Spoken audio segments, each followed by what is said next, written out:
And this feels just like an interesting, almost this sort of Wizard of Oz, like you had this weird dream and it's like King Dedede was there, but he wasn't really King Dedede, and Meta Knight was there, but he wasn't really Meta Knight. And then you like woke up and it was like, well, you were all there, but you were different, right? It's sort of like having this weird dream about Kirby where everything's been Yes. altered, and yet it is fun to see these different takes on it.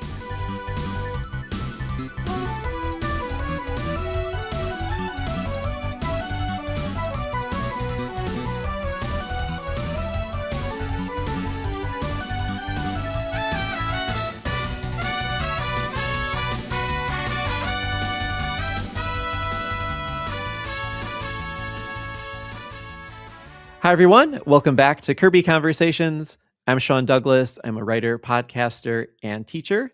And we are back with Gigi. Hi, Gigi. Hi, I'm Gigi. I'm the editor-in-chief of Kirby. I do many Kirby translations from Japanese to English, and I'm just in general a big Kirby fan from Brazil. And Bridget's busy today, but we're thinking of her as well.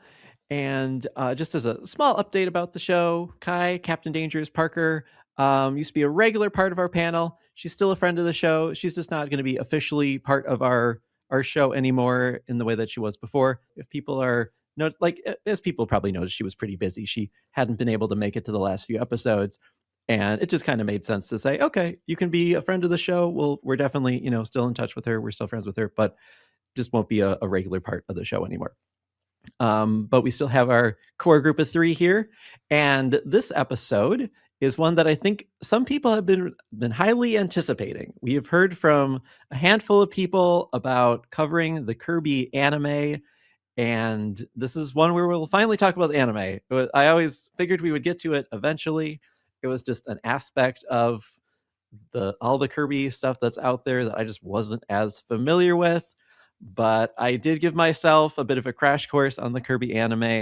I know Gigi definitely knows about it as well. So we're finally talking about the Kirby anime in this episode, going into the background about the show, its development, trivia about the show, and some general takes about the first few episodes. So no big spoilers or anything like that if you're not familiar with the show. But this is about us just wading into the general facts of how it came to be, and maybe some things, even if you do know the show, maybe some things that you didn't know before. Kirby Conversations is a proud part of the Soundstone Podcast Network, along with Pixels and Polygons, Flashback 64, and now a new show. We are welcoming Nick McConnell's Instruction Derby, a show where he reads video game manuals, to our network as well. People may know Nick McConnell from some of our past episodes about Kirby Canvas Curse and Kirby and the Rainbow Curse. He's been a friend of the network for a long time. He had this other show running on YouTube for quite a while too, where he was reading video game manuals. That was a lot of fun. And now it's part of Soundstone. So we're glad to have him as well. When people are done listening to this show, we encourage you to check out some of those other shows as well. You can find them all on our website, soundstone.network, or in the links in the show notes. So, Kirby, right back at you. It's an anime that first came out in 2001 in Japan, came out in the United States in 2002. Do you know when it came to Brazil, Gigi? Like, do you know, was it airing kind of at around the same time? So I remember a while ago I was really curious because I never got to watch it when it was airing in Brazil. Like I only heard about Kirby in general, like what after it had already aired. But I remember trying to find like the first time it aired. I think it was like 2004 or 2005, because usually shows like this, like they are animes, they get translated to English and then the English version gets translated into Portuguese and other language like Spanish, French, and whatever. So it's usually after the English version releases. So but I don't remember exactly because there's not a lot of this info online, unfortunately. Mm-hmm. Yeah, my original memories of this show, it wasn't something I was watching when I was a kid. So I would have been 14 when this show came out in the United States, and it was just like not really like an age where I would have been watching like shows on 4Kids Entertainment. Not that teenagers couldn't be watching these shows, but they weren't really like the teenagers weren't really like the target audience, I would say, for these Mm-hmm. shows in the same way. But I remember, seeing. I think I remember seeing like a trailer for it, and there were comics for it, Nintendo Power, and I definitely knew about it. And it wasn't like I had anything against it or anything, but I was definitely enjoying Kirby games at the time, and I guess I just felt like if I wanted to do something Kirby related, I would just play one of the games, and I just wasn't actively seeking out the cartoon at the time. And then just growing up, it was never really something that was like that front of mind for me, but I was definitely aware of like clips of it. I knew who the characters were. I had seen all the gifs about Kirby and the watermelon and Kirby and the machine gun and stuff. Like I was definitely aware of this show. And when we started doing this podcast, it wasn't one of the first things that came to mind to cover just because it wasn't something I knew as much about compared to some of the games. It wasn't something I was admittedly as curious about. Like I always knew I wanted to get to it eventually, but it was just sort of like the light novels and just all that stuff that's out there that I haven't necessarily gotten to all of yet. It's just Mm-hmm. part of that vast array of Kirby content, and it's just part of the Kirby universe that I just hadn't gotten to yet. But I did spend some time getting more acquainted with that over the past few weeks because I know that's something our listeners wanted to hear about. People mentioned that in reviews and stuff, and like I understand that for some people, this is a really important part of all the Kirby content that's out there, and we definitely want to cover that too. Mm-hmm. My I guess my initial impressions, we can go in more in detail later, but I would say that I like it. I definitely see the appeal. I thought it was cute. I'm not as interested, I guess, in like baby Kirby compared to like the Kirby in the video games, but it's Mm-hmm. definitely a fun take on things that has a lot going for it. So I do see the appeal and why people like it so much, even if it's not my favorite Kirby thing, but I think it's still fun for what it is. I don't know. How do you feel about it, Gigi? So, in my case, I first watched the Kirby anime like after I first started playing Kirby games, like 2009 and something. I remember like being interesting, like I guess just getting to more games. And when I saw there was an anime, I was really curious. At the time, I was 12 years old. So it was like it's still like the teen, but like the curious teen. And I remember watching, but I watched the English subs for the Japanese version. So I didn't watch the English dub or like the Portuguese dub, because just like a side note, the Brazilian Portuguese dub of the anime was lost media like almost completely until like a couple years ago when a couple videos about like some episodes popped out. I think someone had recorded like and then just posted online. So that was cool. But like back then it was just English and or Japanese, and I prefer to watch Japanese.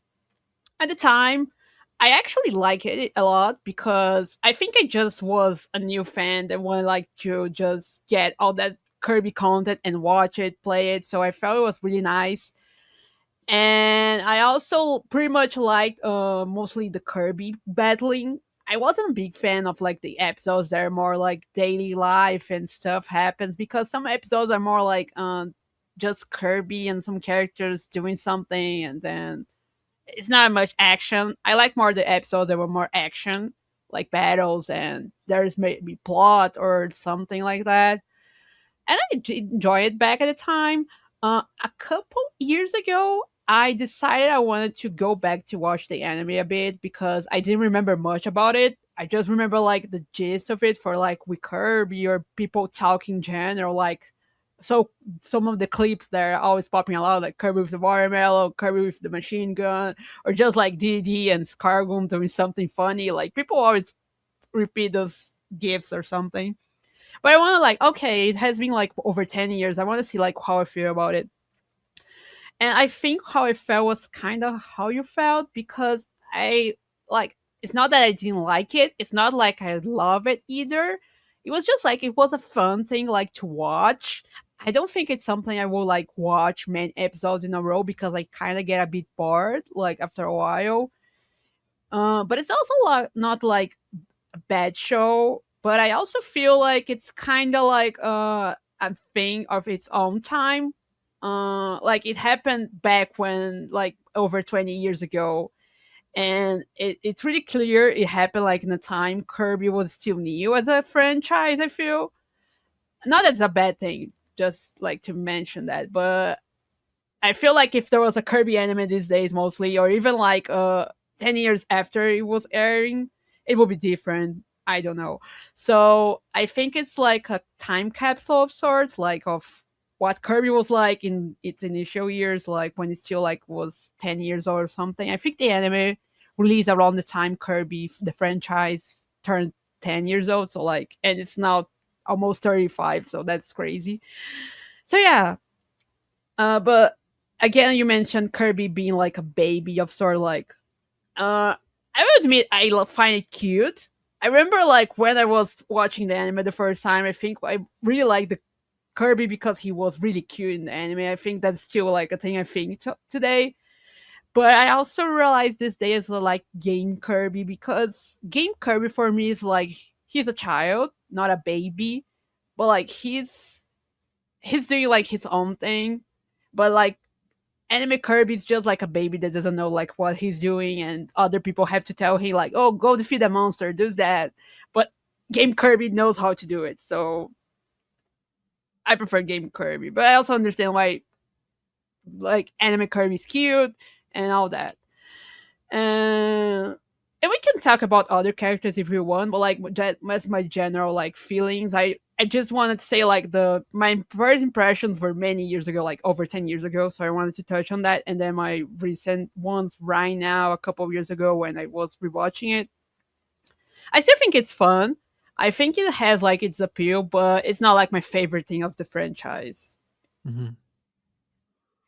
Yeah, I think we're in similar spots. That's actually one of the main things that I noticed that I didn't like as much is that I like it better when Kirby is aware of his own powers. And I Mm-hmm. think it totally makes sense for the show. Like, I don't think it's a problem with the show that Kirby needs to be told how to do things. But like he'll be stuck somewhere and Meta Knight will have to tell him, like, oh, Kirby, inhale that thing. And then he'll do it. And it feels sort of like, well, why didn't Kirby think to do that? Like Yeah. he knows he has this copy ability, and so like them having to help him do things, but it also makes sense to have these other characters around then, right? If Kirby could just do everything on his own, Mm-hmm. maybe you wouldn't need the other characters as much. And like I do like even if Kirby's a baby, he is cute. And I definitely wouldn't want to imply that like teenagers can't watch cartoons or that adults can't watch cartoons or anything. Like just because I wasn't watching it at the time doesn't mean that I couldn't have been, right? And it's definitely something I can Mm-hmm. still enjoy now as a 37-year-old. You can still watch this cartoon and enjoy it. But it's also something that I think is a little more intentionally aimed at a younger audience than some Oh Kirby yeah. things are.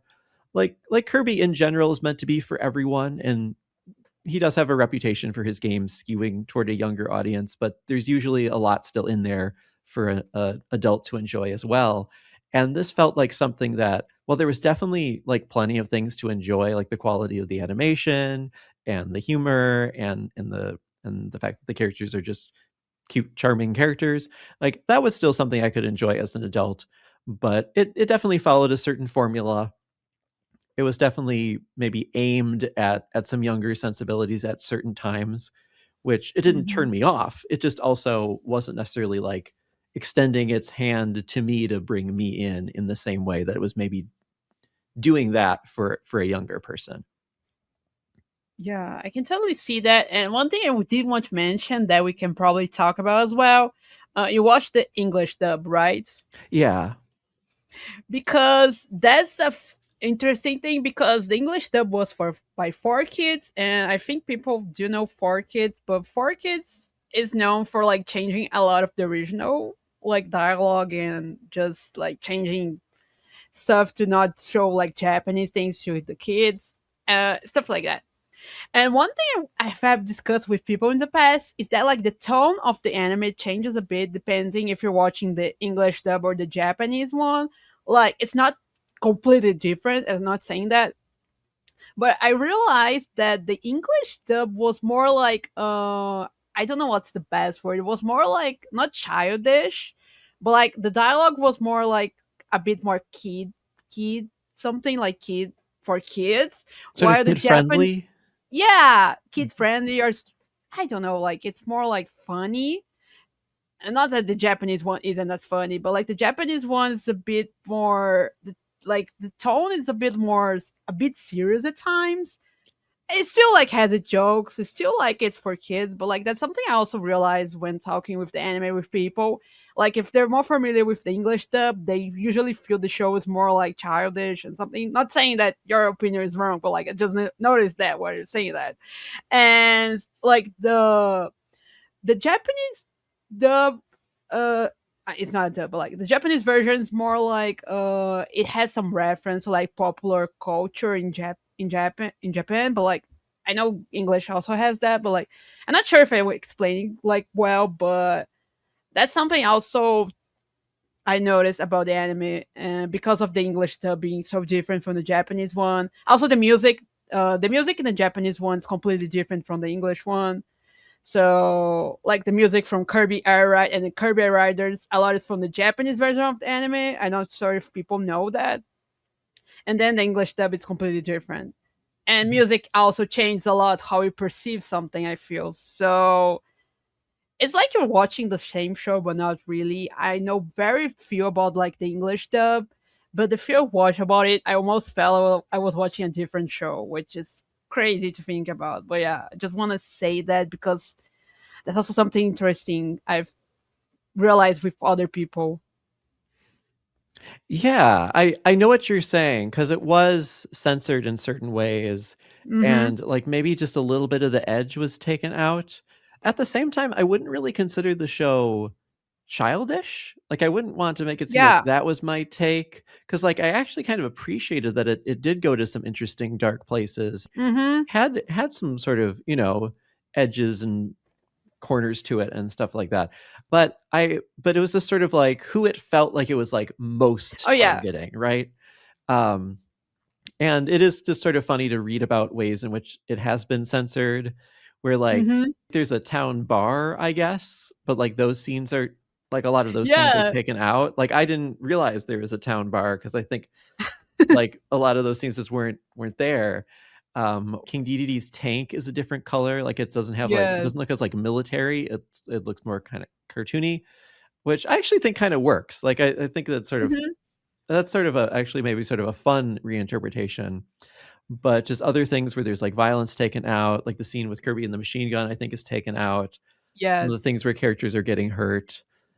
Even like the characters having like wine glasses at their table. I think there's like a scene where the characters like toast with their wine glasses, and that's taken out. And Yeah. yet, it opens with this scene of a sheep getting stripped of its flesh and reduced Yeah. to a skeleton by a giant octopus creature, and it like still has these weird kind of moments of violence and moments of darkness. Mm-hmm. And reading reviews of it online and stuff, like I've seen things where parents thought it was a little too dark for kids and stuff. So it is walking an interesting line there. And I've read that like later episodes do more things with popular culture references, do more Mm-hmm. things where there's kind of like satire or social commentary on animation and different social issues. And I think there probably is a lot of interesting depth to it. Yes. Whereas like the first ones I saw were fun and charming and I enjoyed them and I would happily watch more. But I think I have still only scratched the surface to what's going on there that maybe could appeal to a grown up as well. Yeah. Yeah, I also want to point out like childish is probably not the best word, but like I was trying to say that I think the English dub tried even more to be like, oh, this is a kids show than the Japanese one. So that's something I realized talking with other people, like how they felt of the tone of the show. That probably during the all the changes for kids made look more like a kids show. Not that the Japanese one isn't, but like I feel like for kids just help with the idea. Oh, hi. I didn't see you there. I'm Nick McConnell, and you caught me reading the instruction booklet for Street Fighter II in preparation for my weekly stream Instruction Derby, where I take a look at the creative, fun, and sometimes bizarre lost art of video game manuals. Did you know that, according to the manual for Street Fighter II on the Super Nintendo, Ryu was born in 1964, making him 62 years young, canonically? Happy birthday, Ryu. You're looking great. Did you also know that, per the manual for Laser Invasion on the Nintendo, the UN enters a conclave in order to select a new commando? Or did you know that the dancing enemies in Super Castlevania are named Paula Abgul and Fred Askare? These important facts and many more are discovered every Wednesday at noon Pacific on Instruction Derby over at internet website twitch.tv/Nick McConnell, part of the Soundstone Network. Yeah, so this show, maybe we should just get into some of the history of this show here. And it seems to have come about because they were looking for a way to help build Kirby's reputation in the West. So this would have Yeah. been like in development like after Kirby 64, or but maybe probably in the works sort of while that was also being made. I don't know exactly sort of how the timeline broke down, but it originally aired in October of 2001 in Japan, and I believe Kirby 64 came out in 2000. Mm-hmm. Did it come out in 2000 in Japan as well? I'm pretty sure it did. Yeah, March 24th, 2000, and then in North America, I know it came out in June of 2000. Yeah, so my guess is that they would have started on this, while that was still kind of wrapping up. Mm-hmm. But it was conceived like in part with influence from Masahiro Sakurai. He had an original concept draft where he wanted Kirby not to speak, and he didn't want any humans on the show. And he also saw Kirby's personality as changing when he gets an ability, and that Kirby would almost be like a sort of pet outside of those combat scenes where he gets an ability and becomes powered up. And it was directed by Soji Yoshikawa and Mitsuo Kusakabe, who are both like veterans of animation. And I find it interesting that Soji Yoshikawa, one of the things he is also known for is Lupin the Third, The Mystery of Mamo, and a bunch of other things too. And I haven't seen Lupin the Third, but I know that's a pretty important anime. And there's a reference to Lupin the Third, I believe, in the credits sequence after Revenge of Meta Knight and Kirby Superstar, where Kirby is like riding into the sunset. And I think that is taken or it's meant to be kind of a nod to a scene from Lupin the Third where someone is also driving with like a sunset in the background. And so like I thought that was just an interesting sort of another kind of connection between Yoshikawa and Masahiro Sakurai. And the music also has a sort of interesting connection, I think, because it was done by Akira Miyagawa, Yeah. who was known for his work on Space Battleship Yamato. And that is a series that has a battleship that the halberd seems to have been kind of inspired by. So I'm pretty sure these would be creators that Sakurai was already familiar with. He knew their work. Like these aren't unknown people to one another or anything. They're assembling this team of animation veterans, and they put a lot of resources into it too. It was a pretty high budget animated series. They focused on doing 2D and 3D animation, and it was pretty sophisticated for its time, which is cool. Is there anything else about the development that stands out to you? I'm looking at this really extensive Wick Kirby entry page that you and the team at Wick Kirby has put together, and it is an amazing resource. I don't really want to use the podcast just to read an article that people can read on their own, but at the same time, this really does feel like just such an exhaustive, comprehensive resource that I definitely encourage people to check out if they want to learn about the background of the show. But I don't know, anything else about the development of this show stand out to you, Gigi? I think it's just nice to say that this was one of the first time Omoto, the voice actors for Kirby, did Kirby's voice. She actually did like in Smash Brothers and also Kirby 64. But I've seen for a couple interviews that like Kirby's voice was really pretty much created even more in the anime, and we can see that still today. So yeah, that's also that. Yeah, and like you said about the music too, right? Some of it ended up in Kirby Air Ride. Yes. But it also did have influences from Ishikawa, from Ando, from Shogo Mm-hmm. Sekai, from the usual Kirby music creators. Some of their music made it into Kirby and the Amazing Mirror, I believe, as well. Is Actually, that there true? is a Kirby in the Music Mirror, the Sound Plus, which is an album that was released only in Japan, and it has some of the anime music. But there's also a couple music from Air Ride, like Magma Flows from the original game. Like that's a stage music, which was probably sometimes we don't know if it was first in the anime, first in the game. There's a couple interesting things that we don't know about late some when looking at the music.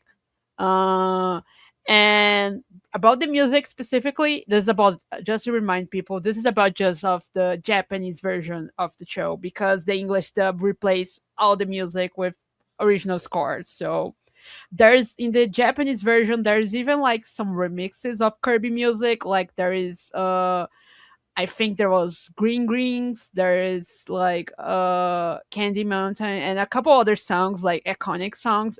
They appear in some episodes, and those remixes are usually from the Kirby composers, and the original music like the original music made for the anime that's no relationship with Kirby music is usually by the other composer, uh Miyagawa. Yeah. Yeah, so I can see that with Kirby and the Amazing Mirror Sound Plus, because I was looking at it, I'm Hmm. like, it doesn't seem like these songs were in Kirby and the Amazing Mirror, but they're on this No. album. They're the Sound Plus part, right? So it's Kirby and the Yes. Amazing Mirror Sound Plus. So it's like a bunch of other Kirby music along with Kirby and the Amazing Mirror. That makes sense. Okay. So I'm like, I don't see any listings where it was in the soundtrack for the game, but then it's on this other thing. I see.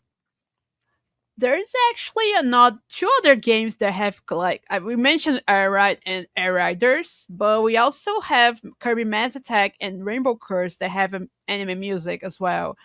Uh, there is a song we found the episodes. There's like remix in Mass Attack with his Mosogaba song. I don't know how to say that, but like there is a song that has lyrics in Japanese version, but then doesn't in the English version.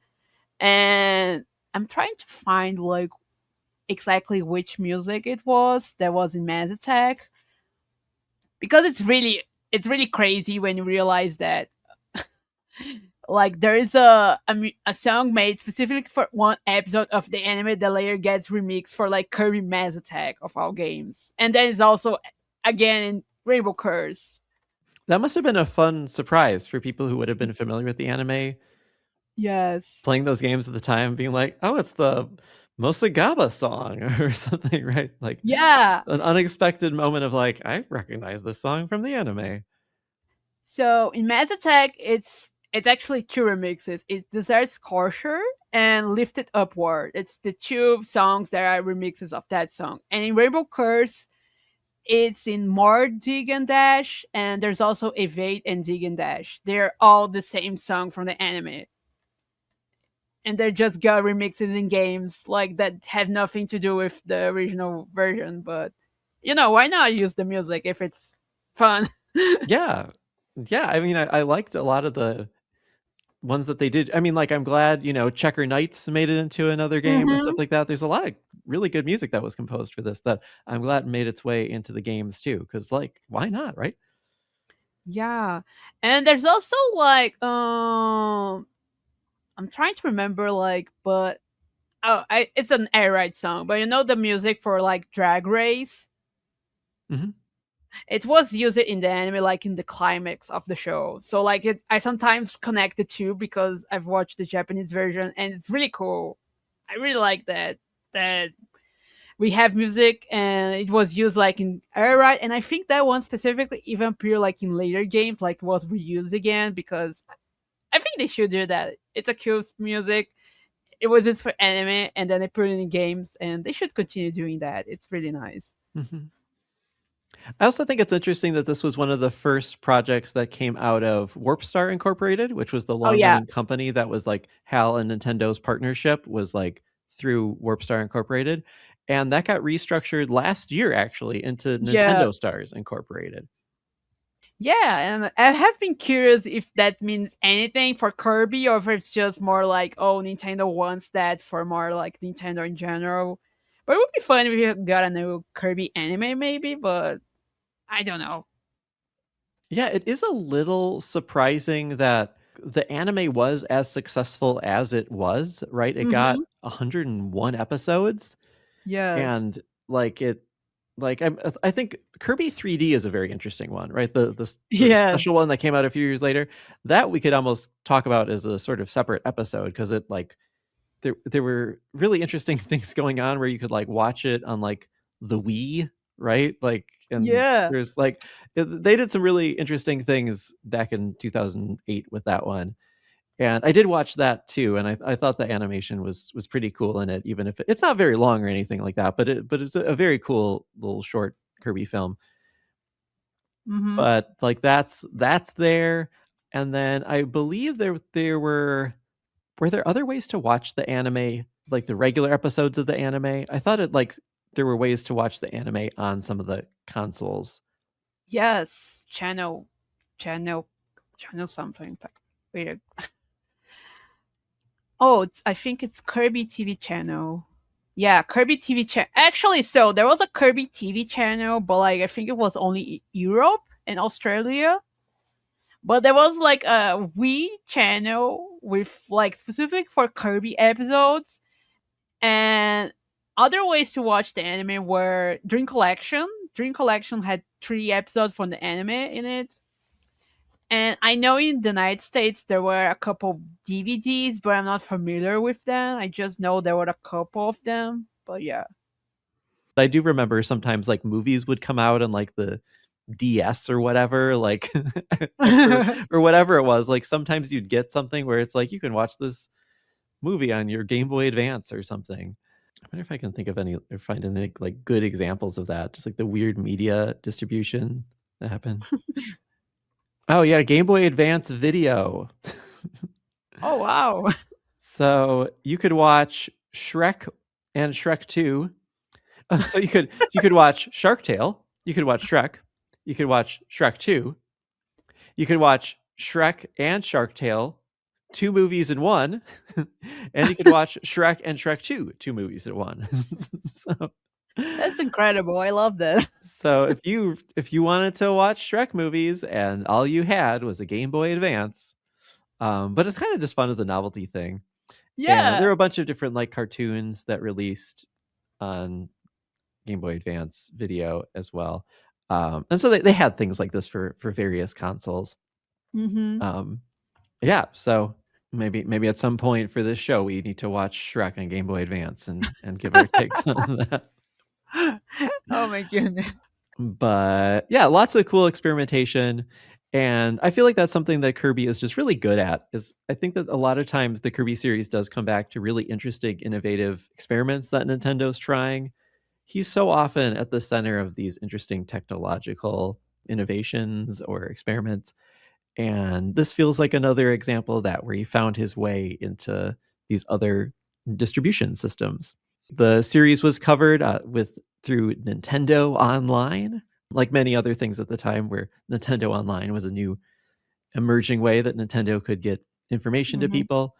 And there were also comics for it in Nintendo Power. In at least one issue, I remember having a Kirby Right Back at You comic. And that was one of my first exposures to the series. So yeah, it was pretty heavily promoted, I remember at the time. Like even without watching it, I definitely knew about it. And so it's been fun to finally learn more about it and see what all the hype is about. Mhm. We talked a little bit about the voice actors too. So I think it's worth acknowledging that that's one of the bigger ways in which I think the experience of the Kirby world feels different is because of how the characters' personalities are different and how they sound different. Mhm. King DDD has a southern accent in this. He sounds like he's like a Tennessee Williams character or something. And you've got like Meta Knight is like he's almost this sort of like Inigo Montoya from the Princess Bride kind of figure, like or like Zorro or something. Like Yeah, Zoro. Rick has an Australian accent for some reason. Yeah. And then we've got these other characters that really only exist in this continuity. You've got Tiff and Tuff, who I think exist as these sort of ciphers for Kirby to like be his voice because he doesn't talk and to show Yeah. him around town and stuff. You've got Escargoon, who's like King Dedede's assistant, who has quite a following online. People really like him. Yes. People like him. I think he makes a little cameo in Mass Attack, right? Yeah, he does. In one of the sub games. I was listening to an episode of 4Kids Flashback, which is a podcast where they talk about 4Kids shows. And I was listening to an episode with Ted Lewis, who voices King Dedede and Oh. Escargoon on the show. And he also wrote for the show. And people can look up that podcast if they want for more information. I haven't listened to the whole thing yet. But he talked about the process of writing the English language translations and how he would get a video file and he would get a raw translation of the episode, but then he would have to figure out how to make it work for American audiences and how to rewrite the jokes and how to adjust it in certain ways, right? So it could be properly localized. And having to watch the characters' mouth flaps and make sure what he was writing lined up with their mouth flaps exactly the right way. And it was just an interesting look at what translation would have been like 20 something years ago, and how sometimes they would have to reanimate things for certain reasons, or he might notice that there was an extra mouth flap that was just a mistake even in the original Japanese version. But there was definitely a lot. It could be a pretty painstaking process to go through and translate these things to make them work. But I did enjoy the writing for what it was. It's fun, it's playful. There's a lot of humor in it.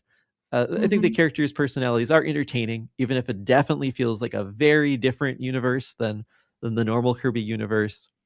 But it's interesting to see what they did with it. That could be pretty creative at times.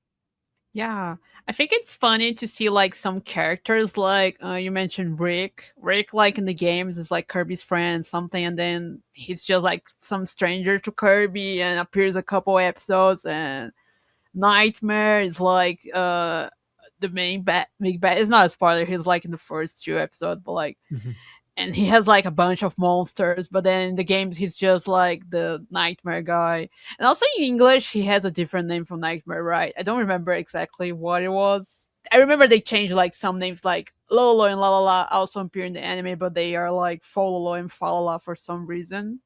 It's funny sometimes just to see the differences. I was surprised that Andrew Rannells does voices in some episodes or for like some characters. He's like an actor who's done a lot of Broadway, and like I knew he had like originated one of the roles in the Book of Mormon and stuff. So I was kind of surprised to just see other random names of actors I had heard of before. Oh, interesting. So I don't. Maybe that's how he got his big break on Broadway. Is they were like, you voiced this random person in Happy Town, and but yeah, there were people that had a lot of different credits in like animation and a lot of other like for kids shows. Looking at the block that it originally released as part of, at least in the United States, it was with Foxbox, and the group of 4 shows it premiered with were alongside Ultraman Tiga, and then Kirby Right Back at Ya, Ultimate Muscle, and Fighting Foodons. And I've heard of Ultimate Muscle, it's like a wrestling show, but like I do not know a lot of these other ones. There's like a longer list too of other things that eventually came to Foxbox here, but I don't know. Have you heard of Fighting Foodons, known in No. Japan as Bistro Recipe? No, I haven't heard about it. It's from a manga. Looking for what it's about. It all started some years ago. I'm just reading from Wikipedia here. It all started some years ago when a culinary confused king asked a question to his chefs. Which would be stronger, tofu surprise or stuffed duck? The king's chefs thought the king had gone a little too heavy on the nutmeg. One mysterious chef knew what the king was talking about and presented him with magical cards called meal tickets, which turns the food into monsters called fighting foodons. Since that day, regular food recipes have been turned into foodons when the art of culinary combat is concocted. I don't know, is this sort of like Pokemon meets cooking? Yeah, I was thinking like that's Pokemon. It got 2 Game Boy Color games and a WonderSwan game as well. Interesting. That's fighting Foodons. I've heard of Ultraman too, I guess. I don't know what Oh yeah. Ultraman Giga is, but I have definitely heard of Ultraman. Yeah, Ultraman, like, I know in general, but like anything specifically more than that, not really.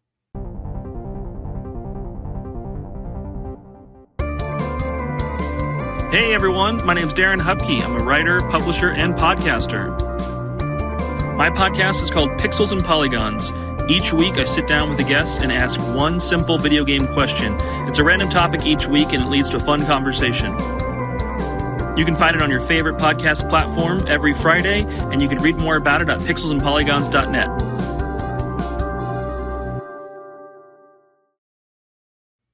And then just other things that came to Foxbox kind of during the time that Kirby was around. There was Funky Cops, about 2 like 1970s cops.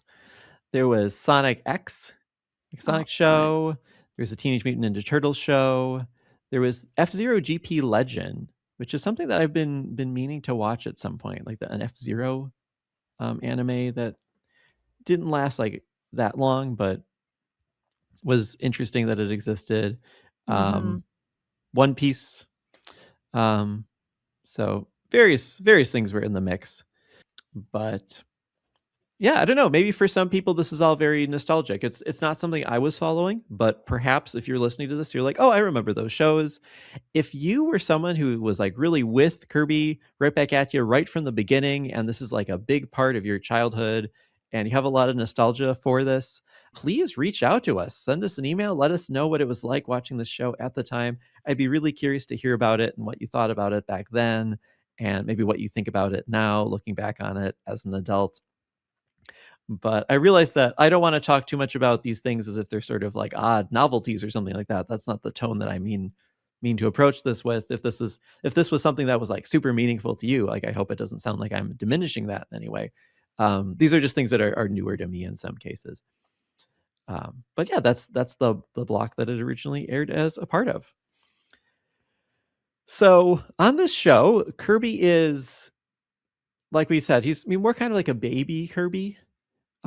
It's almost like watching if someone made a show about Mario, but it was about baby Mario. But he's a star warrior in training, right? And he's trying to eventually defeat Nightmare, who's also called Enemy. Right? Oh yeah, Enemy. Enemy is Nightmare, right? Yeah, Enemy is what they call it in English, but like in Japanese, he's just Nightmare as usual. I don't know why they changed that.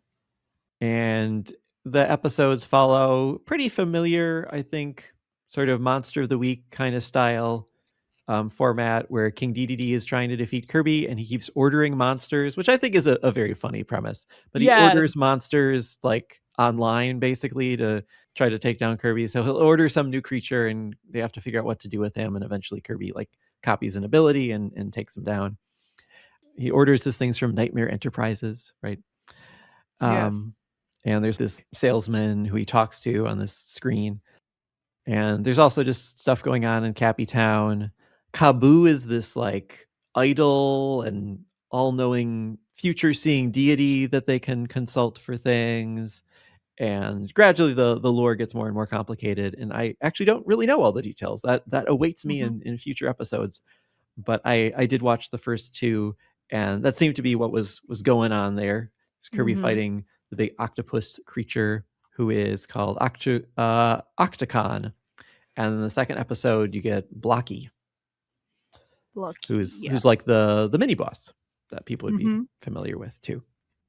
I was a little surprised that, I guess not like surprised that King Dedede didn't like Kirby, but I didn't quite get why he has so much animosity toward Kirby just like from the beginning. Was that something that I missed? No, he's just like he hates Kirby for some reason. I think in the anime he's just portrayed like some guy that's really just angry all the time, probably sees Kirby.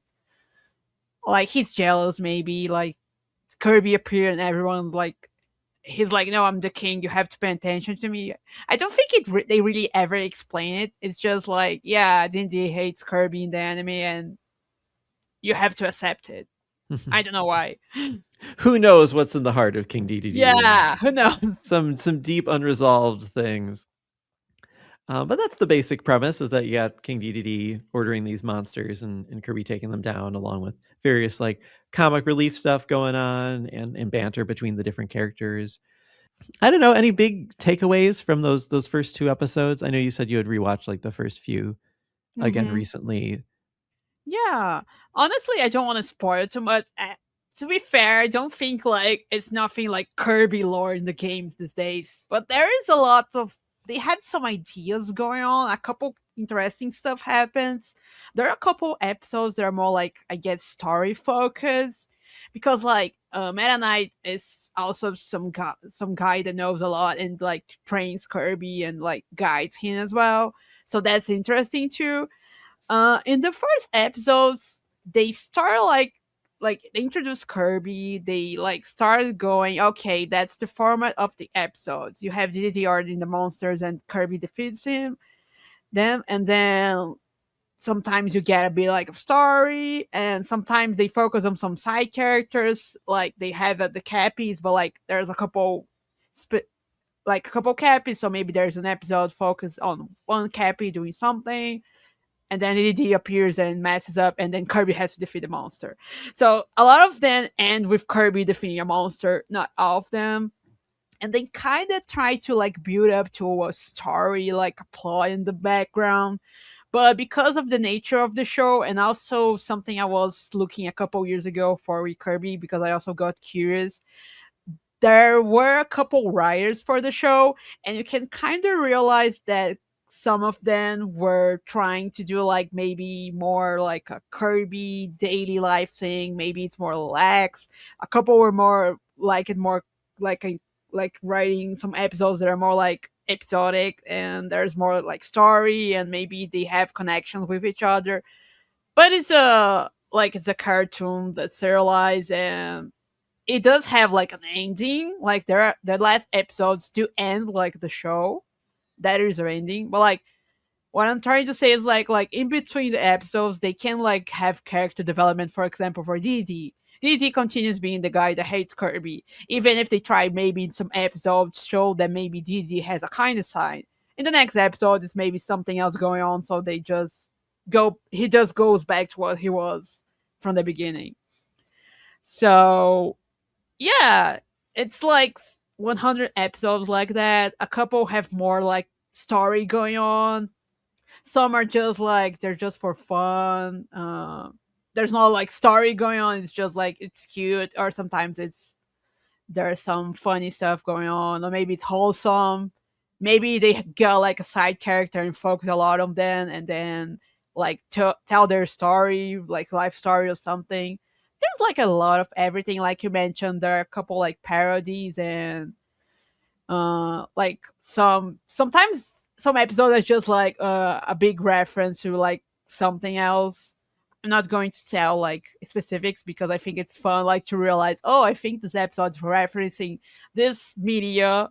Oh, that's fun, and then they try their own thing. But yeah.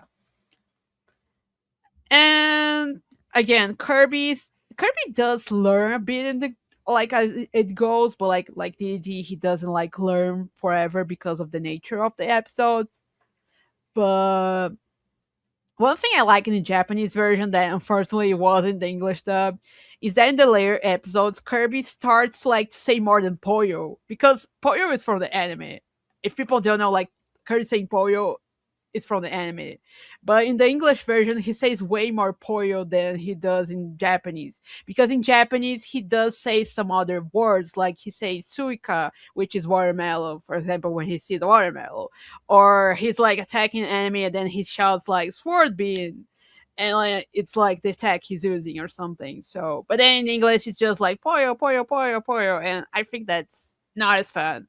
In the Japanese version, as the episodes go on, he starts like it's like he's literally a baby learning his first words. He's like learning to say like maybe watermelon, and then he says like no. He learns the characters' names, but like in the English version, I guess they didn't want to like translate those and redub, and he's just saying poyo poyo pretty much.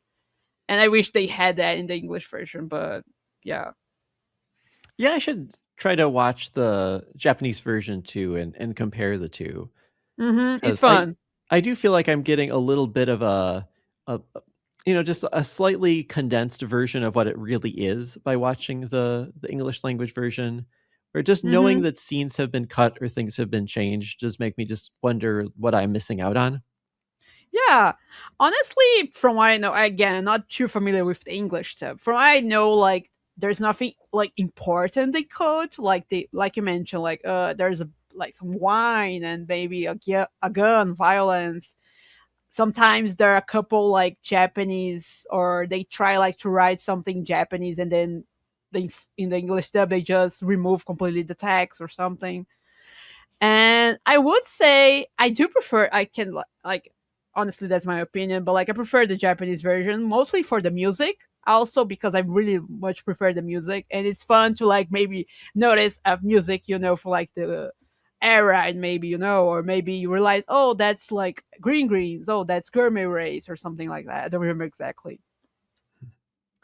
But I know some people do like the English dub. I know many people like the English dub. Many people are because they grew up watching it, so I understand. Like you have like nostalgia and everything like that.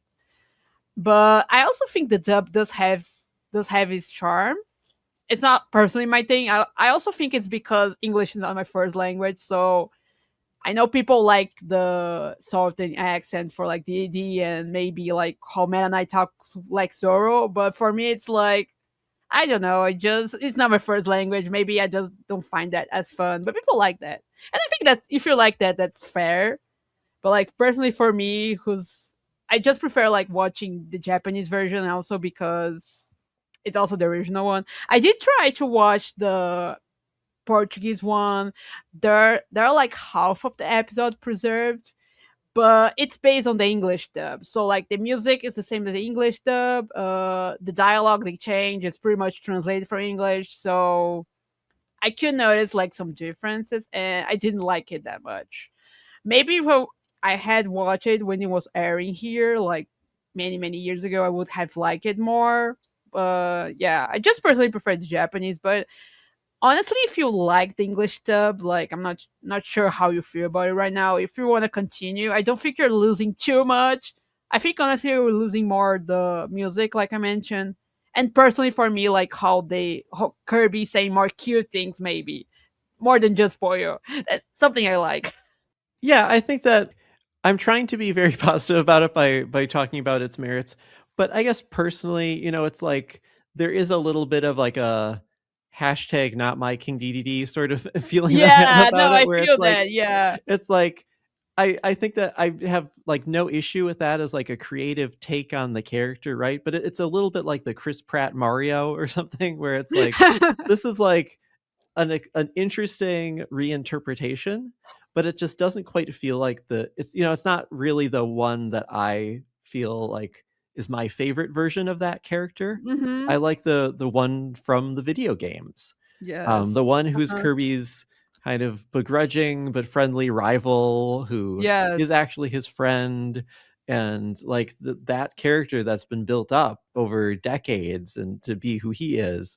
And this feels just like an interesting, almost this sort of Wizard of Oz, like you had this weird dream and it's like King Dedede was there, but he wasn't really King Dedede, and Meta Knight was there, but he wasn't really Meta Knight. And then you like woke up and it was like, well, you were all there, but you were different, right? It's sort of like having this weird dream about Kirby where everything's been Yes. altered, and yet it is fun to see these different takes on it, even if it still just feels like it's interesting, but I don't prefer it to the regular version.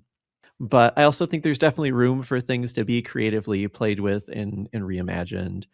And it's still interesting to see where people take these things.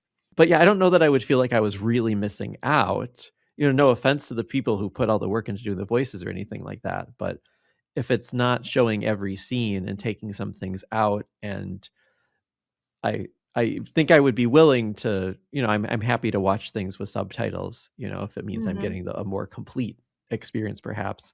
And I also think that it might be closer to the drafts that Masahiro Sakurai wrote, Oh yeah. right? Because you're Yes. getting further and further away from his original vision to the more layers of other translation and stuff you're doing.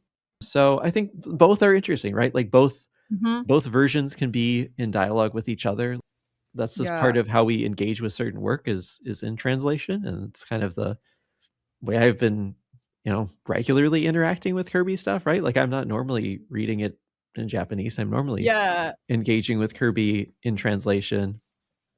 Hmm. And that's how I enjoy Russian theater, and I'm dealing with that in translation, and I enjoy Korean game shows, and experiencing those in translations, right? So we live in a wonderful, exciting world of art, and sometimes things are not in our first languages, and so you just experience them how you can. Yeah.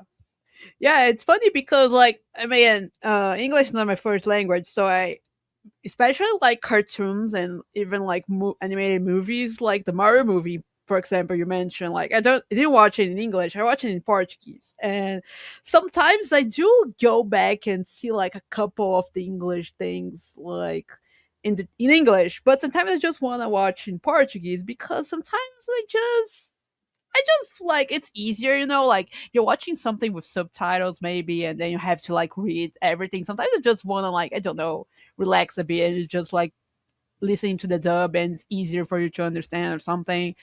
And again, I think translating, like I do translate a lot, but like translating is hard because sometimes you do want to like keep the intent, but you cannot, you have to rewrite the whole sentence. I think for kids does change a lot more than just translating. I think that was their nature. Like they want to like make it more kid friendly. So sometimes like a dialogue was completely changed because it wasn't as kid friendly, or maybe like they thought it must maybe something too Japanese for Americans to understand, so they completely changed it. And I think that works. That's not something I personally like, but I also like understand. So yeah, I do agree. Like I understand why the English dub's like that. And I also understand like why they cut like all this stuff, maybe change something. I think it was like these days they probably wouldn't do as much. Also because these days people are more used to like Japanese culture than when they were starting like to bring all those animes into like the United States. And I sort of understand, but like yeah, I can understand like why they did that. But like watching this like in 2026, it's like I don't know, man. I prefer to watch the original version because I think it's more like closer to what Sakurai wanted, and it's just like the original. So I just prefer that. Mhm. Yeah, I should go back and watch the episodes that I watched in English, which again I did enjoy. I don't mean to. I feel Hmm. like people are allowed to be, critical and engage with things without panning them, right? So I don't want anyone who really loves this show to feel like we're being too critical on it or anything, because I did genuinely enjoy it. But it does make me want to go back and watch the Japanese version just to compare and contrast and see how they're different and see how the voices change. Like the voice of the show more so than necessarily the voices, right? But like the voice of the writing, the voice of the show. Hmm. See how those things compare and contrast, because I think that would just be interesting to see. Yeah, I think you're going to like it, the Japanese version, and also see like how it compares, because I also think it's important for people to have their own opinions. Like maybe you watch the Japanese version and go like, oh, I prefer the English stuff. That's fine. It's just how I personally feel. So who knows? Also, some fun trivia is that the voice actor for King DDD in the English language version, he also voiced Giovanni in Pokemon, along with like a bunch of other characters. He's had a long Yes. career, and he was the narrator in Pokemon Stadium, which I did not Oh realize. yeah. But that's interesting. Mm-hmm. Kirby Nightmare in Dreamland was also made to tie into the anime, because they wanted a Kirby game to come out sort of alongside like while the anime was running. And so they needed something that would be easier to put together quickly. And so they Mm-hmm. decided on like an adaptation, sort of like a remake of a past game would be easier to create more quickly. Mm-hmm. And some of the designs in that game are come from their designs in the anime. Yeah, it's interesting to think that I think I was talking with some people some days ago, like how so much, especially in the English version of Nightmare in Dreamland, like the box art, it's just like anime art. Like if you look at the box art for Nightmare in Dreamland, it's just like Fire Kirby from the anime, it's Meta Knight from the anime. It's like they're like, "Oh, you like the Kirby anime? You're going to like this game, Kirby Nightmare in Dreamland." It and even the Kirby logo, like it's from the anime, the Kirby series logo. If you look at like Kirby Tooth and Tumble, it's the old Kirby logo. Then you go to Nightmare in Dreamland, it's the Kirby logo, and that one's from the anime. So like that's really interesting. And I feel like the current logo too, even if it's not the anime logo, it seems like it's a creative yeah. evolution of that logo. Oh yes, yes. And then there's a lot of other great trivia on Wick Kirby if people want to go through the list. But I don't know. Any other things to wrap up our episode here? I know we're at about an hour now. But any final thoughts about the anime? Anything you would recommend to people who might be new to it? It's hard to like see like, oh, if you want to watch the Kirby anime, you go like to Netflix. No, you don't. It's really hard to watch it officially these days. What I do want to mention, which is related to that, is that a couple of years ago, but like that was only in Japan, they released like the whole collection of the Kirby anime, like as a 10 CD, I think it was like 10 DVDs, sorry. It was 10 DVDs, like a whole huge box of like the whole anime in Japan. And it sold out like 3 separate times. So the Kirby anime is like really popular in Japan. That's something I wanted to touch on. Even today, like 20 years after it aired, people still like it. People still remember it. And again, like I mentioned, they made like a whole collection of the Kirby anime, like in physical format, which sometimes it's not everyone that wants to buy it. It was really, really expensive. I don't remember the price, but it was not cheap. It was not something like for collectors. And even so, it sold out like 3 separate times. So it's really popular. So I do hope one day the anime will re-release like officially outside Japan, like in English at least. I don't know if they're going to go do like Nintendo did Nintendo Music. I'm not sure if they do like Nintendo Video or something. They have the Kirby anime, or if maybe they're going to find some way to re-release the anime in English or something.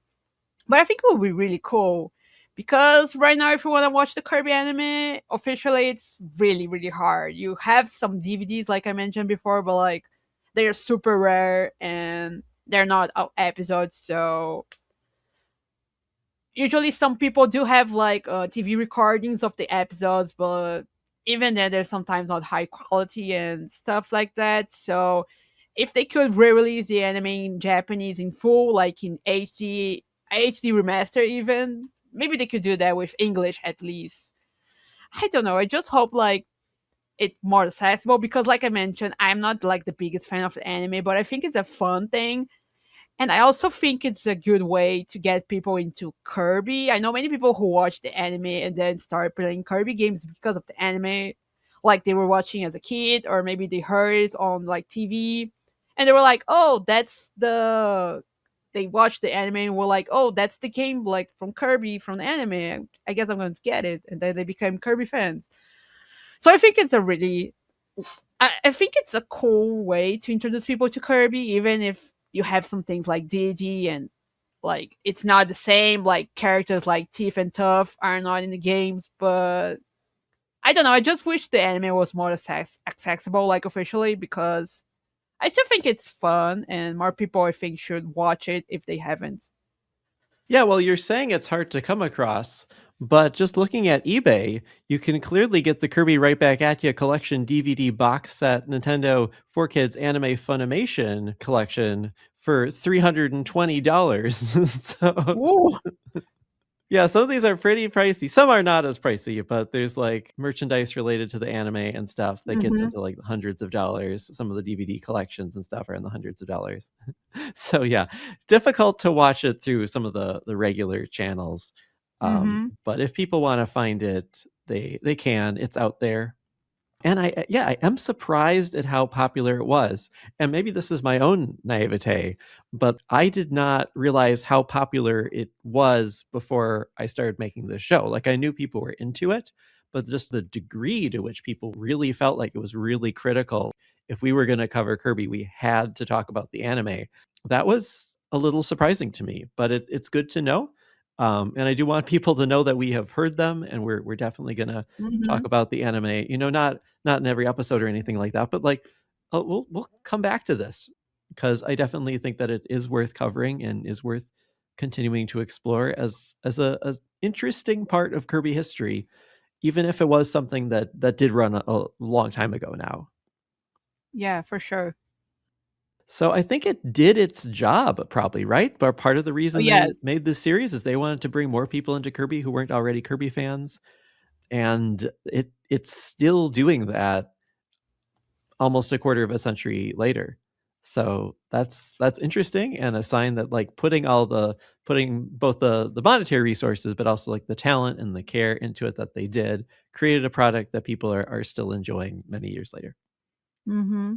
Yeah, it's certainly something really unique in the series in general, even if you think like of all the many Kirby manga and like the novels. Like if you look at the anime compared to like everything else, even if you exclude the games, it's really different. Like you mentioned, like Didi and like all the original characters, but I think that's also part of its charm in a way. Like it's you have like so many other Kirby things going on, but then you have the anime, which is different, and maybe that's good or bad depending on how you feel. But like, it's undeniable different. So that's I think part of why it's so popular, I guess. Yeah, well, I'll continue to work my way through these episodes over time. But for now, that'll be our episode. Thanks again, Gigi, for being here. Kirby Thank you. Conversations is a production for me, Sean Douglas, and Gigi, and Bridget. We are part of the Soundstone Podcast Network, along with Pixels and Polygons, Flashback 64, and Instruction Derby. If you want to get in touch with us, and we genuinely would love to hear about your experiences with the Kirby anime or any other questions you have for the show, you can reach out to us at mail@kirbyconversations.com. We post a lot of our episodes to YouTube now. We're kind of figuring out where best to put those. For a while, we put them on the Soundstone Network channel, but then turns out people preferred to watch our show on the initial YouTube channel we had. So now we'll just keep putting them on the initial YouTube channel we had. So please give us a follow on YouTube as well. And we're most active on Blue Sky. Blue Sky is the best way to follow us on social media, but we also post sometimes to Instagram as well. And I'm going to try to post a little more often to Threads too, just to see if people want to engage with us there or not. We'll kind of continue to play with social media. Our theme music is by Megan Kells in a new arrangement by Duncan Pixel T. Smith. And we will be back again soon with more Kirby Conversations. Thanks, everyone. Thank you. Bye-bye. Bye.